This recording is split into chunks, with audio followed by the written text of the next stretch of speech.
Hey, what's going on YouTube? Today I'm going to do a little video on the SI crank removal and BB30 removal for my Cannondale Scalpel SI. There it is. First I'm going to clean it up and then I'm going to get in there. It's a little tough and I had to do some research, but I'm going to try and film it and see how it goes. I think a lot of folks really suffer with this creaky crank. It's annoying, and I'm going to try and fix this thing right now. Alright, so I tried to lay out my tools here.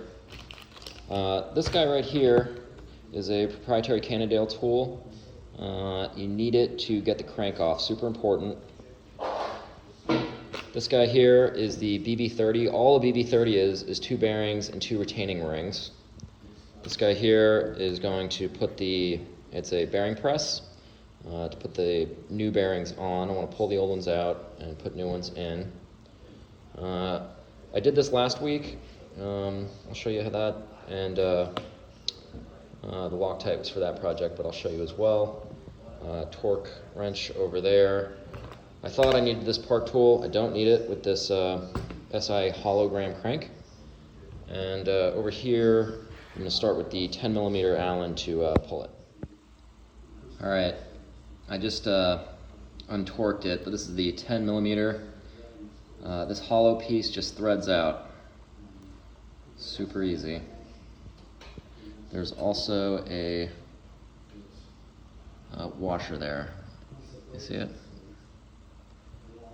And then I'm going to save them both. Alright, next thing is part 1 of that proprietary tool I just mentioned. This is an 8mm, and it's a right-handed thread.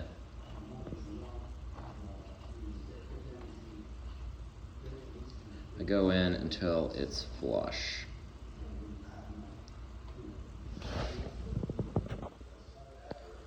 Alright, part 2 of this proprietary Cannondale system. There's a right-hand thread as well.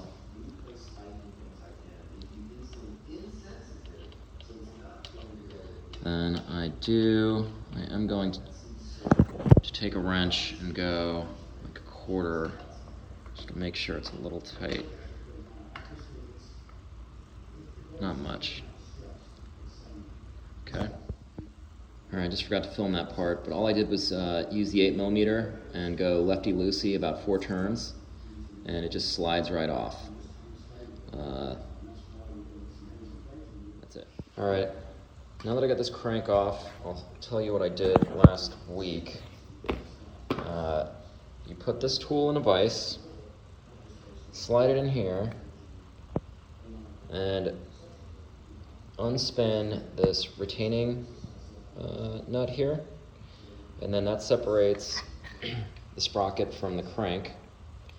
And basically, you want to get Loctite into all those little grooves there. There's a few videos on the internet about it, but basically, if there's any flex, see how I'm pushing on this? A lot of folks have mentioned that creates a lot of noise and can be a crank nuisance as well. So I'm going to keep going now. All right, now I'm going to unscrew the proprietary Cannondale tool, an 8mm. All right, now there's this spacer right here. This comes right off. Try and store all your stuff somewhere clean.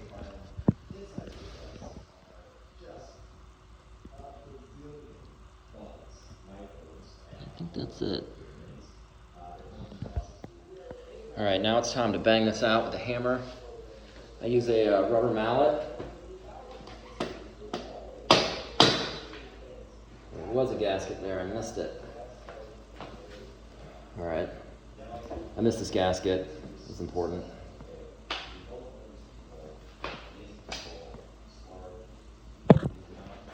So on this side, this should just come out.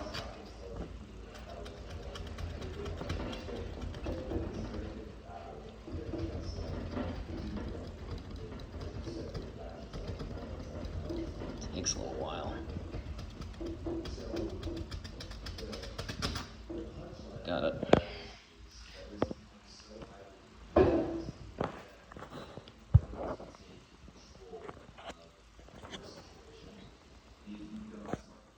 So I'm gonna leave this intact. I'll probably clean this up and make it real nice, but it's 2 spacers, the wavy washer, and then another spacer. That's what it looks like.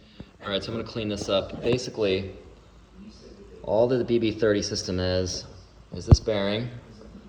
Right here, you can see it on both sides. Then on the inside, zoom in. Oh, I can't, come on. There's a retaining ring and then another bearing. That's all there is.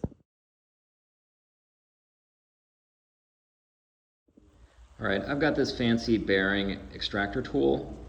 You don't really need it though. You can pretty much just take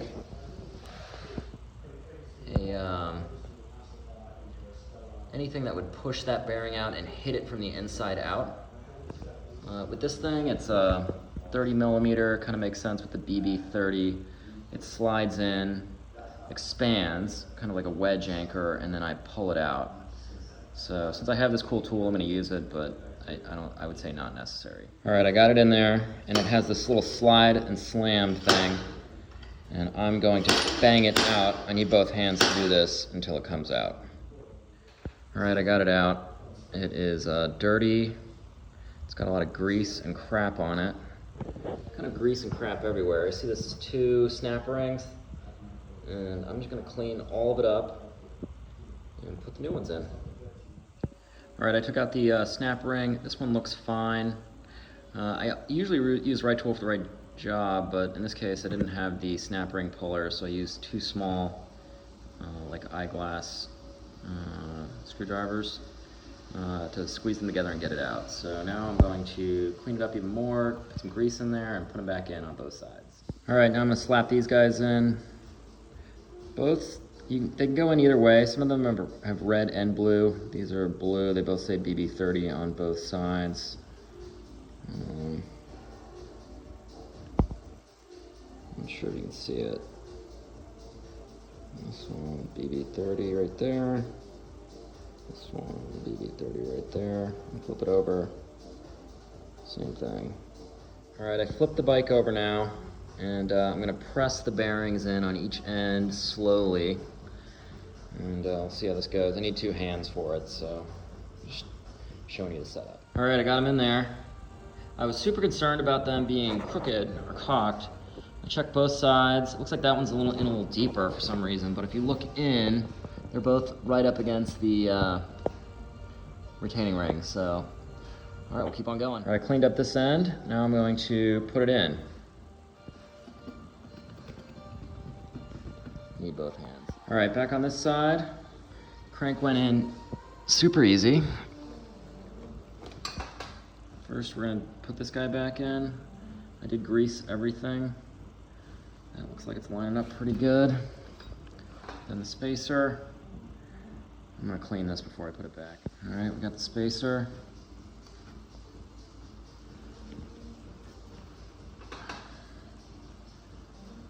And then crank. Let's see.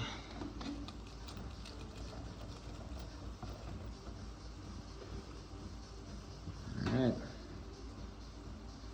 Need both hands. All right, this is the last piece, 30 foot-pounds, and it's right-handed thread. And that is the 10. I gotta get the torque wrench. All right, we'll see if it creaks. All right, I hope you liked the video. It took the creak out, feels good. Just rode it down the street. And bear in mind that I'm just a dude doing it in his living room, so don't give me a hard time for not having a bike shop style setup. Have a great ride. See you guys.